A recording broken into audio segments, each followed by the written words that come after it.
The hidden loneliness inside avoidant relationships.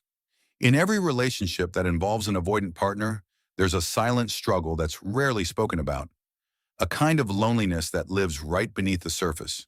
From the outside, avoidant individuals can appear calm, collected, and even detached.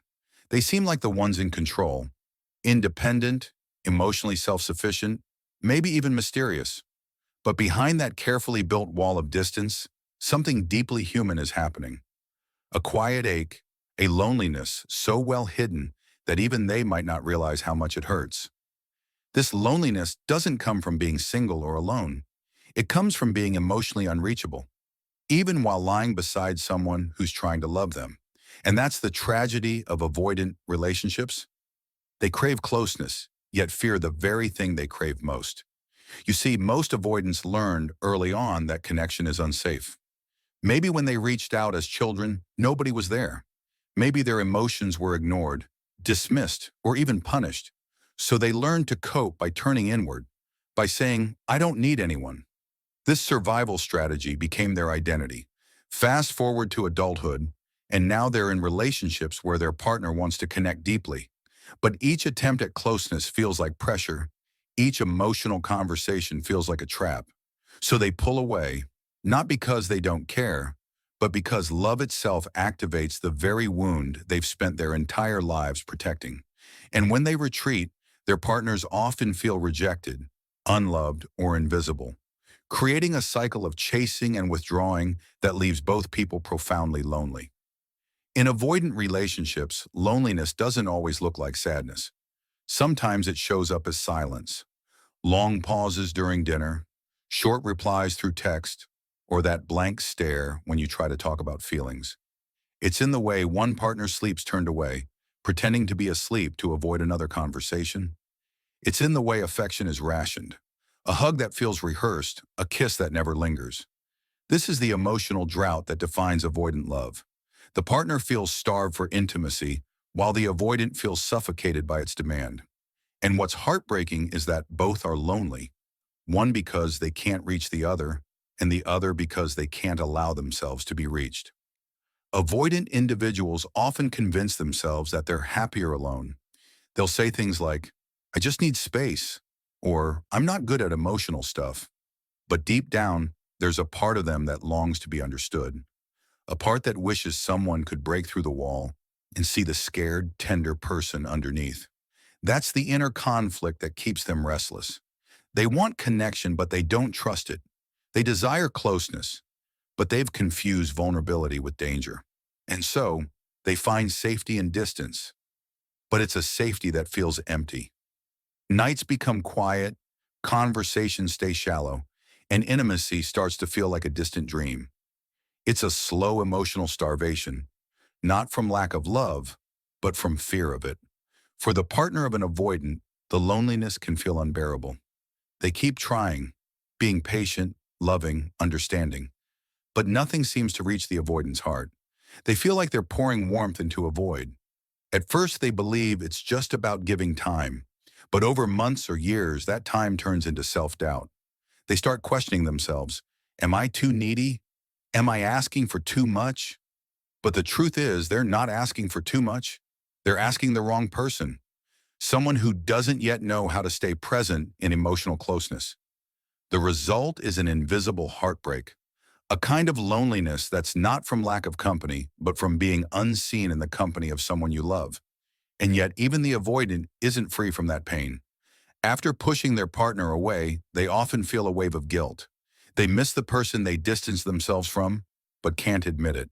They'll distract themselves with work, hobbies, or screens, convincing themselves that solitude equals peace. But that peace is fragile. Late at night, when the noise fades, the loneliness seeps back in. They might scroll through old messages, think about what they could have said differently, or wonder why relationships always end the same way. That's the hidden loneliness, the kind that doesn't cry out loud but echoes inside their own silence. This emotional detachment doesn't mean the avoidant lacks love. It means they love through fear. Their version of intimacy is cautious.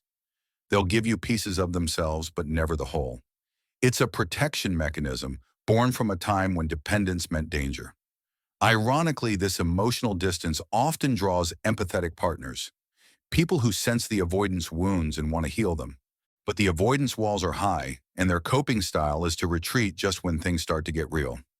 So the empath ends up carrying both hearts, theirs and the avoidance, until the weight becomes too heavy. The sad truth is, most avoidant relationships don't fall apart because of lack of love. They collapse under the weight of unspoken fears. The avoidant fears engulfment, while the partner fears abandonment. One runs, the other chases.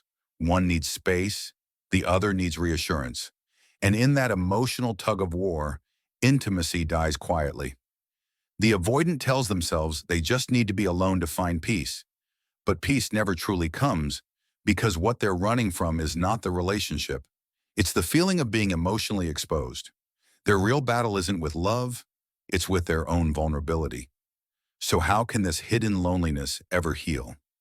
It starts with awareness, the courage to admit that independence was once protection, but now it's isolation.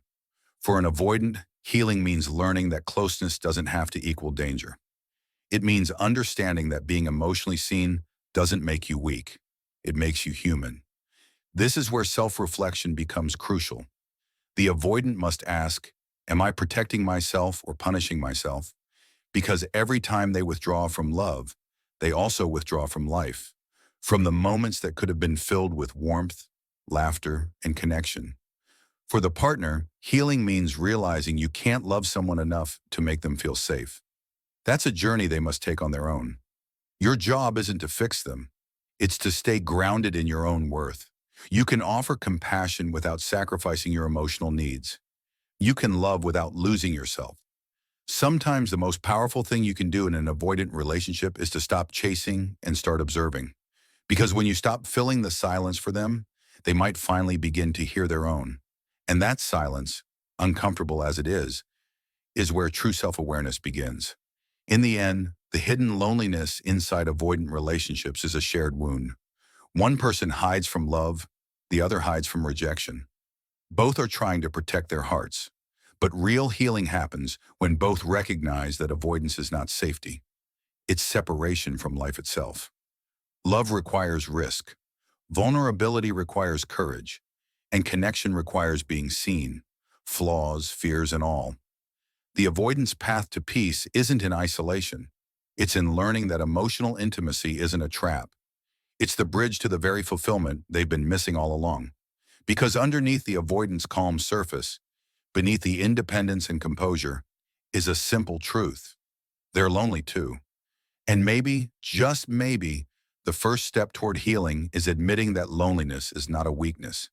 It's a whisper from the soul, reminding them of what they truly desire, to love and be loved without fear. Until they can face that truth, every relationship will feel like distance wrapped in closeness. But once they do, once they allow themselves to be seen, the walls start to crack, the silence starts to fade, and love finally has a place to breathe again.